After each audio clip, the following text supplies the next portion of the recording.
तो जय हिंद एवरीवन, स्वागत है आपका अपने ही YouTube चैनल में। अगर आप भी क्लास 10th में हैं और 2025 बोर्ड की तैयारी कर रहे हैं तो ये वीडियो आप लोगों के लिए बहुत ही इंपॉर्टेंट होने वाला है। हम सामाजिक विज्ञान से 20 बहुत महत्वपूर्ण ऑब्जेक्टिव क्वेश्चन में बहुविकल्पी प्रश्न लेकर आ गए हैं जो आपके बोर्ड पेपर में 100% आने वाला है। बस आप इस वीडियो को अंत तक देखिएगा और चैनल पर नए हैं चैनल को सब्सक्राइब कर लीजिएगा। बारी बारी करके उन सभी हम महत्वपूर्ण क्वेश्चनों को देख लेंगे जितने भी यहाँ पे 20 आपके ऑब्जेक्टिव हैं।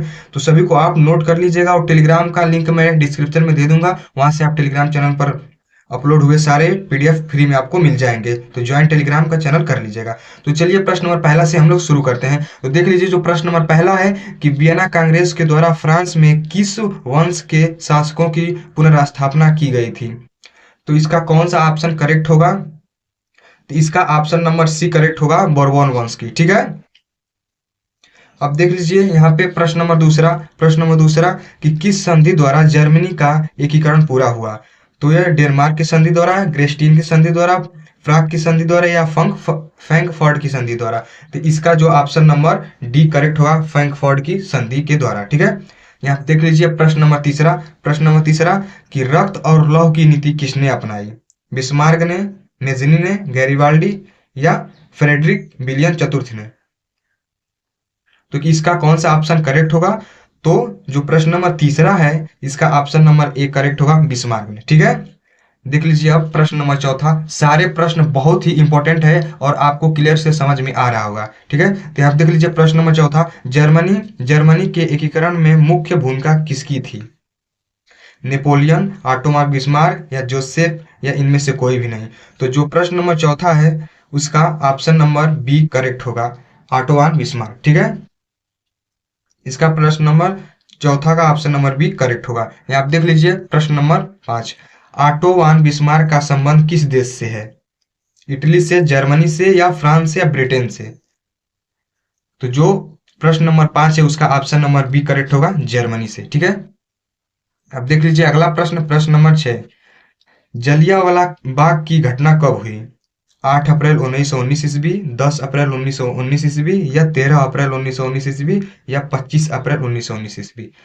तो जो इसका ऑप्शन नंबर प्रश्न नंबर 6 का ऑप्शन नंबर सी करेक्ट होगा, 13 अप्रैल 1919 ईस्वी में। चलिए अगला प्रश्न देख लेते हैं। अगला प्रश्न बहुत ही इंपॉर्टेंट है, सारे प्रश्नों को आप नोट कर लीजिएगा। यहाँ आप देख लीजिए प्रश्न नंबर 7, भारत माता की पहली तस्वीर किसने बनाई। भारत माता की पहली तस्वीर किसने बनाई। आपके सामने स्क्रीन पर 4 ऑप्शन है, इसका कौन सा ऑप्शन करेक्ट होगा। तो इसका प्रश्न नंबर 7 का ऑप्शन नंबर सी करेक्ट होगा, बंकिम चंद्र चट्टोपाध्याय। ठीक है, यहाँ आप देख लीजिए प्रश्न नंबर 8, भारत छोड़ो आंदोलन कब शुरू हुआ। भारत छोड़ो आंदोलन कब शुरू हुआ। तो जुलाई 1942 में या जून 1942 में या जुलाई 1942 ईस्वी या अगस्त 1942 या सितंबर 1942 ईस्वी। तो प्रश्न नंबर 8 का ऑप्शन नंबर सी करेक्ट होगा, अगस्त 1942 ईस्वी में। ठीक है, अगला प्रश्न देख लीजिए प्रश्न नंबर 9, भारत वापस आने पर गांधी जी ने पहला सत्याग्रह कहाँ किया था। चंपारण, भरदौली, अहमदाबाद या खेड़ा। तो प्रश्न नंबर 9 का ऑप्शन नंबर 1 करेक्ट होगा, चंपारण। ठीक है, नील की खेती के लिए यहाँ पे ही किया गया था बिहार में। यहाँ देख लीजिए अगला प्रश्न नंबर 10, महात्मा गांधी अफ्रीका से वापस कब आए। 1914 ईस्वी या 1915 ईस्वी या 1918 या 1919 ईस्वी में। तो जो प्रश्न नंबर 10 है उसका ऑप्शन नंबर बी करेक्ट होगा, 1915 ईस्वी में। ठीक है, अगला देख लीजिए प्रश्न नंबर 11, मानव अधिकार दिवस किस दिन मनाया जाता है। 10 जनवरी, 10 दिसंबर, 10 अगस्त या 10 जुलाई को।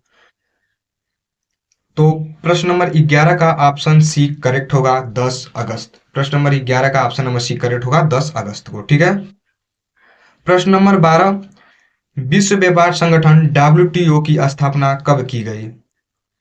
1995 ईस्वी या 1997 या 1999 या 2000 ईस्वी में। तो प्रश्न नंबर 12 का कौन सा ऑप्शन करेक्ट होगा। तो प्रश्न नंबर 12 का ऑप्शन नंबर 1 करेक्ट होगा, 1995 ईस्वी में। प्रश्न नंबर 13 देख लीजिए, आर्थिक महामंदी का प्रारंभ किस वर्ष हुआ। तो 1919 ईस्वी में, या 1924 ईस्वी, या 1929 ईस्वी, या 1934 ईस्वी। जितने भी यहाँ पे सन वाइज क्वेश्चन होते हैं वो बहुत इंपॉर्टेंट होते हैं, तो इनको खासकर आप नोट कर लीजिएगा। तो प्रश्न नंबर 13 का जो प्रश्न नंबर 13 है उसका ऑप्शन नंबर सी करेक्ट होगा 1929 ईस्वी में। चलिए अगला प्रश्न देख लेते हैं। आप देख लीजिए प्रश्न नंबर 14। प्रश्न नंबर 14, 1785 ईस्वी में सूत काटने वाली नई मशीन का आविष्कार किसने किया? तो प्रश्न नंबर 14 का ऑप्शन नंबर 1 करेक्ट होगा हारग्रीव्स। ठीक है, अगला देख लीजिए प्रश्न नंबर 15, आर्थिक महामंदी का प्रभाव किस औद्योगिक देश पर पड़ा? जर्मनी, जापान, अमेरिका या फ्रांस पर? प्रश्न नंबर 15, आर्थिक महामंदी